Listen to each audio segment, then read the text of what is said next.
Okay, U.S. President Donald Trump now signaling he could impose tariffs on Canadian fertilizer. A new U.S. tariff threat, this time focusing on Canadian fertilizer. A lot of it does come in from Canada, and so we'll end up putting very severe tariffs on that if we have to, because that's the way you want to bolster here, and we can do it here. December 9th, 2025. Trump announced he may impose very severe tariffs on Canadian fertilizer to bolster domestic U.S. production. The announcement sent shockwaves through agricultural markets on both sides of the border, and here's why this could be Trump's biggest self-inflicted economic disaster yet. The United States imports more than 95% of its potash, and Canada supplies about 87% of those imports. Saskatchewan produces about 1/3 of the world's potash supply. More than 80% of the potash used in U.S. agriculture comes from Saskatchewan, and the United States does not have sufficient reserves to meet domestic demand. This is happening right now, December 2025. And if Trump follows through on these tariffs, he won't be punishing Canada, he'll be destroying American farmers. Because potash is a critical nutrient that every plant needs, and fertilizer accounts for 36% of operating costs for corn farmers and 35% for wheat farmers. I'm going to break down exactly what's happening. Trump's potash tariff threat, U.S. agriculture's total dependence on Canadian potash, the price explosion that's coming, the food supply chaos. Because this isn't just bad trade policy, this is economic suicide for American farmers and food security disaster for American consumers. But first, if you want to understand what's really happening in North American agriculture and trade without the political spin, make sure you're subscribed to this channel. Hit that subscribe button right now. Your subscription helps us keep doing this critical economic reporting. All right, let's get into what Trump just threatened. Monday, December 9th, 2025. Trump was at a White House roundtable after announcing a $12 billion agriculture aid package. He was asked about his administration's plan to bolster domestic fertilizer production. Trump's response: a lot of it does come in from Canada, and so we'll end up putting very severe tariffs on that if we have to, because that's the way you want to bolster here. You put very severe tariffs on, you'll be making your own fertilizer very soon. That statement reveals Trump's complete ignorance about how fertilizer production actually works. According to the Saskatchewan Mining Association, developing new potash mines takes 10 to 15 years. You can't just make your own fertilizer very soon. Potash is a mined mineral dependent on naturally occurring deposits, and the U.S. does not have sufficient reserves to meet domestic demand. But Trump doesn't care about geological reality when he's threatening tariffs. Now let's talk about just how dependent U.S. farmers are on Canadian potash, because these numbers are staggering. The U.S. imports more than 95% of its potash. That's not 50%, not 70%, 95%. The United States produces almost none of its own potash domestically. For potash imports based on the past 3 years of data, the U.S. gets about 87% of its annual volume from Canada. Between 7 to 9% comes from Russia. Think about those numbers. If Trump tariffs Canadian potash and relations with Russia remain hostile, where exactly is U.S. agriculture supposed to get potash? Saskatchewan's main competitors in potash production are Belarus and Russia, who combined produce about 37.5% of the world's potash. Premier Scott Moe stated, they would have to buy it somewhere else, namely Russia would be the option. So Trump's America First potash tariff would force U.S. farmers to buy from Russia, America's geopolitical adversary. That makes perfect sense. More than 80% of the potash used in U.S. agriculture comes from Saskatchewan. Well over half of all exported Canadian fertilizer goes to American farms. This isn't a trade relationship that can be replaced. This is total dependence. Now let's talk about what potash actually does and why U.S. farmers can't just skip using it. Potash contains potassium, one of 3 critical nutrients every plant needs. The other 2 are nitrogen and phosphorus. You can't grow commercial crops without all 3. Potash is used as a key component in fertilizer to increase crop production, help with moisture retention, and prevent disease. It's not optional, it's essential. Fertilizer makes up more than 1/5 of total U.S. production costs for crops like corn. Fertilizer accounts for 36% of a farmer's operating costs for corn and 35% for wheat. So when Trump threatens very severe tariffs on potash, he's threatening to spike the single largest input cost for American corn and wheat farmers who are already struggling. Now let's talk about what happened the last time Trump threatened potash tariffs, because we've seen this movie before. March 2025. Trump announced 25% tariffs on Canadian goods, including potash.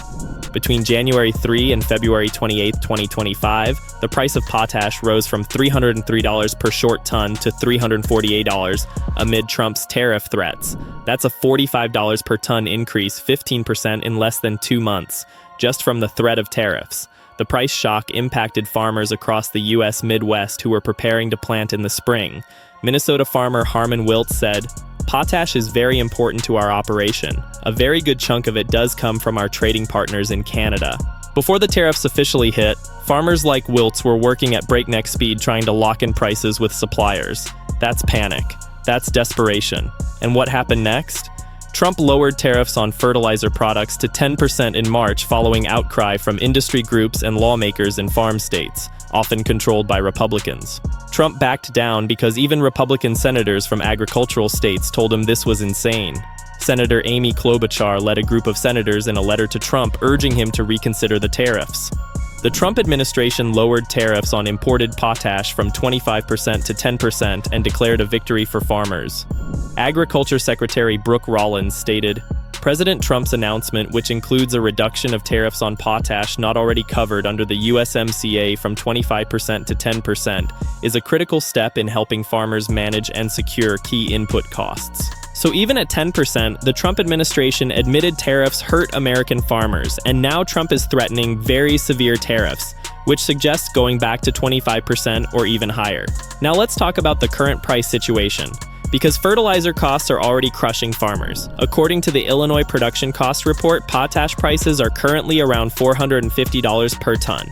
Full pass-through of a 25% tariff could increase prices by more than $100 per ton for supplies sourced from Canada. That would push potash to $550 plus per ton. For farmers using hundreds of tons per year, that's tens of thousands of dollars in additional costs per farm. And here's what makes it worse. Global spot values for potash hover around $350 to $360 per metric ton, about 21% higher than in 2024. U.S. wholesale prices have been further supported by concerns over tariff actions on Canadian imports. Prices are already elevated because of tariff uncertainty. Actually imposing very severe tariffs would send prices into the stratosphere. Matt Simpson, CEO of Brazil Potash, told BNN Bloomberg that Trump's tariffs on Canadian potash will result in prices being passed on to the farmers. Not maybe. Will. That's a certainty. Nutrien CEO was even more blunt. Frankly, costs of this tariff will be borne by the U.S. farmers. Nutrien is the world's largest potash producer. They know exactly who pays when tariffs hit. Now let's talk about the food supply implications. Because when farmers can't afford fertilizer, crop yields collapse. As tariffs drive up the cost of fertilizer, farmers could be forced to cut back on potassium inputs, which could be bad for yield. Lower yields mean less food production. Less food production means higher food prices for consumers. Fertilizer supply can't be replaced quickly. Developing new potash mines takes 10 to 15 years. So, if Trump imposes severe potash tariffs in early 2026, American farmers face a decade of artificially high fertilizer costs while waiting for domestic production that may never materialize, because the U.S. does not have sufficient potash reserves to meet domestic demand. Some farmers in the southern U.S. will begin seeding their crops in February 2026. That's 2 months away. Tariffs could cut out a big chunk of their fertilizer supply or raise input costs. Farmers are making fertilizer purchases right now for spring planting. This isn't theoretical. This is an immediate crisis. Now let's talk about the Canadian response. Because Saskatchewan is not taking this lying down, Saskatchewan NDP leader Carla Beck said Trump's remarks are further evidence that Canada can't rely on the United States as a trading partner. She stated, "Scott Moe seems to suggest playing footsies or playing nice is going to get us where we need to go. I'm not seeing evidence of that." Beck posted on social media, "Donald Trump's threat of very severe tariffs on Saskatchewan's potash is going to add further economic stress, pain, and suffering at a time when we can least afford it." It's clear that Scott Moe's buddy-buddy meetings with senior Trump advisors as recently as 2 weeks ago has had little to no effect. He continues to play nice while Saskatchewan workers get screwed by multiple tariffs targeting several critical economic sectors. And here's what Canada could do in retaliation: restrict or ban potash exports to the United States. When Trump announced sweeping tariffs back in March 2025, Ontario Premier Doug Ford suggested Saskatchewan should consider no longer selling potash, uranium, and oil to the U.S. and find different markets. Premier Scott Moe pushed back on that idea at the time. But if Trump imposes very severe tariffs, how long before Canadian patience runs out? Veronica Nye, senior economist at the US-based Fertilizer Institute, said, "It feels a little bit like déjà vu. It feels like we had to explain to the world how important Canadian reserves and exports of potash globally, and specifically to the US, were earlier this year when we were talking tariffs, and so of course this is not a welcome comment from the president." She continued, "As all Canadians know, and most Americans I think at this point, the US is incredibly reliant on Canada for our potash needs, which contains one of the 3 critical nutrients every plant needs. If prohibitive tariffs are reintroduced for Canadian fertilizers entering the US, it will clearly mean additional costs for US farmers. Even US industry groups are begging Trump not to do this." Fertilizer Canada stated, "The United States does not have enough potash to meet domestic demand, regardless of Trump's efforts to stimulate domestic fertilizer production through tariffs. To protect the competitiveness of North American farmers, access to a reliable supply of tariff-free fertilizer is essential." But Trump doesn't listen to industry experts. He threatens tariffs and worries about consequences later. Now let's talk about Saskatchewan's leverage. Because Canada holds all the cards in this fight. Canada is the world's largest producer of potash, and more than 95% of Canadian potash is exported. Saskatchewan produces about 1/3 of the world's potash supply. Nutrien alone, the world's largest single potash producer and exporter, sold more than 14.4 metric tons of potash in 2024 and delivered it to more than 40 countries. Saskatchewan can sell to anyone: China, India, Brazil, Europe. About half of Saskatchewan's total potash production is sold to the United States, but that can change. If Trump makes the US market unprofitable with tariffs, Saskatchewan redirects exports elsewhere. The US loses its primary potash supplier. American farmers face catastrophic fertilizer shortages. Food production collapses. One analyst bluntly stated, "If enacted, the tariff wouldn't punish Canadian exporters, it would raise costs for American farmers. That's because Canada holds the cards in this supply relationship, and domestic US production can't fill the gap." This is Trump's fundamental misunderstanding of tariffs. He thinks they're weapons to punish other countries. But when you're 95% dependent on imports, tariffs are weapons pointed at your own citizens. Now let's talk about what happens to Canadian producers if Trump follows through. If Trump were to follow through on the fertilizer tariffs, it would likely force Canadian potash companies to cut back on production and possibly lay off staff. Given that we export about 50% of our potash to the US, I think like most things, it would be very difficult to pivot in a few months. So yes, Canada gets hurt, Saskatchewan potash workers get hurt, but American farmers get hurt worse, because Saskatchewan can eventually find new markets. American farmers cannot magically create domestic potash production. Saskatchewan Finance Minister Jim Ryder stated earlier this year, "No tariffs on this make any sense, so I guess 10% is obviously less damaging than 25%, but it's still a mistake and it still shouldn't be happening." Even at 10%, it's economically damaging to both countries. At 25% or higher, Trump's very severe tariffs, it's catastrophic. Here's the bottom line as we close out 2025. Trump threatened very severe tariffs on Canadian fertilizer on December 9th. The US imports more than 95% of its potash, with 87% coming from Canada. The US does not have sufficient potash reserves to meet domestic demand. Developing new potash mines takes 10-15 years. A 25% tariff could increase potash prices by more than $100 per ton. Fertilizer accounts for 36% of corn operating costs and 35% for wheat. Southern US farmers begin seeding crops in February 2026. If Trump implements severe potash tariffs in early 2026, American farmers face immediate fertilizer cost spike of $100 per ton, potential supply shortages if Canada retaliates reduced crop yields from cutting fertilizer use, lower farm incomes from higher input costs, decade-long wait for domestic production that may never materialize.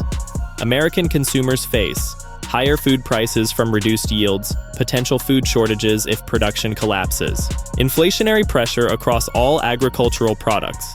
This is economic damage dressed up as America First trade policy. Make sure you're subscribed because we're tracking every development in this potash war.